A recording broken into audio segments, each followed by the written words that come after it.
Hey, this is Brandon. I'm here at elitefts, and I'm here with my wife, Adrienne. And today we're going to talk about some breathing mechanics with the squat, some mistakes that we see, and probably a way to easily add some weight to your PRs. I noticed this issues a lot with younger lifters, and particularly Purdue Barbell when they came to my facility and got some coaching from my staff. So Adrienne's going to be my demo person here today, and we're going to go over some general breathing mechanics and what you should be doing underneath max weights and during your training weight. So I'm going to have Adrienne get underneath the barbell here.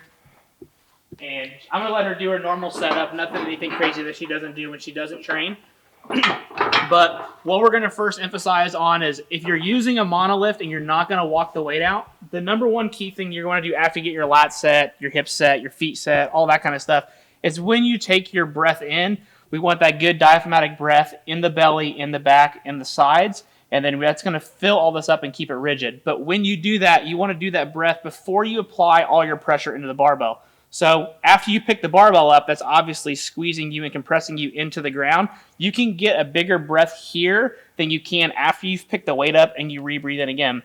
So if Adrienne was squatting out of the monolift, Adrienne, take your breath in, front to back, side to side. She's going to hold that. She's going to create tightness in her feet. She's going to unlock and stand up from the rack. And then when the hooks swing out, she would be free to squat, and she doesn't have to breathe again. This is already stacked. She's already created all this pressure. Now she can use this as she goes down to stay tighter in the bottom, and then that's going to keep her midsection more rigid when she goes towards the top. I'll go and rack it, Adrienne. Now, if you're somebody that walks it out and you have to walk it out for your meet, there's going to be a little bit of a difference here. Obviously, you're going to have to take your steps to get set, and that's going to take more time before you get a squat command and obviously before you get your rack command. So what Adrienne's going to do, she's going to do that same thing. She's still going to take that good quality breath. Then she's going to unrack the barbell. She's going to take her step out, whatever she normally does whenever she competes or when she trains. Then she's going to let a little exhale out, and then she's going to re-inhale again back into this. She doesn't want to let all of that air out, but just enough that she gets to relieve some of that pressure. She feels comfortable. Now she's stacked again. She's good to go down. Go ahead and squat, Adrienne. And she can drive back up, and then obviously rack. What she wants to do, go ahead and rack it real quick, Adrienne. When you're doing that really quickly again, when you're still creating that tension even before you walk it out, still find your heels, find your toes, everything tight just like if you were going to squat, because you're going to get that feeling and you want to mimic that feeling again when you walk out and retake that breath. Then the number one mistake that I see in younger lifters, and I don't know if this is from Instagram or where this started, but go ahead and walk the bar, Adrienne, do your normal walkout like you're going to train.